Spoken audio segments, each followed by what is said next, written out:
ឆាយតែស្ដាយ កូនរួងឯកាមេដាបៃតាសុខទុក្ខយ៉ាងណានៅផ្ទះសំឡឹងទៅផ្លូវយើងនៅឆ្ងាយគ្នាខ្លាំងណាស់ពេលមេឃមានភ្លៀងរន្ទាំងកូនយំនឹកទាំងកង់ក្តៅកាយនៅទីក្រុងអារម្មណ៍កូននៅឯស្រុកស្រមៃបានក្បែរម៉ែពុកស្រណោះម៉ែធ្លាប់ស្រែកហៅនៅលឺរងំពាក្យពេចន៍ពុកខ្ញុំប្រដៅយើងធ្វើស្រែក្រោមថ្ងៃក្តៅតែរស់នៅសប្បាយចិត្តនឹកផ្ទះណាស់បាត់ចាស់ស្ដាប់ហូរទឹកភ្នែកពុកអើយម៉ែអើយកូនបែករៀនស្គាល់អ្វីជាជីវិត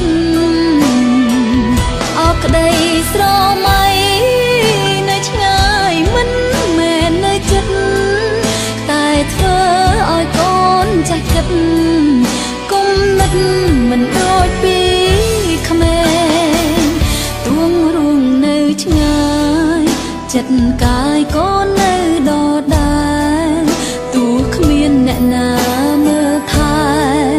ក៏កូនអាចថែខ្លួនឯងពុកម៉ែកុំព្រួយថ្ងៃមួយគុំផុតចំបាយរាល់ថ្ងៃកូនប្រាប់ខ្លួនឯងជីវិតត្រូវតែតស៊ូ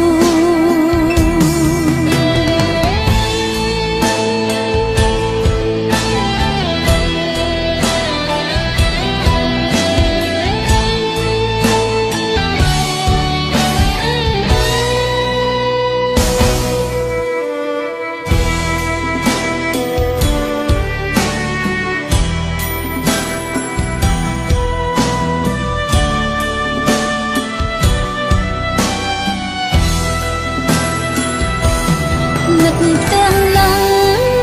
បាត់ចាស់ស្ដាប់ហូរទឹកភ្នែកពុកអើយម៉ែអើយកូនបែករៀនស្គាល់អ្វីជាជីវិតអរក្តីស្រមៃ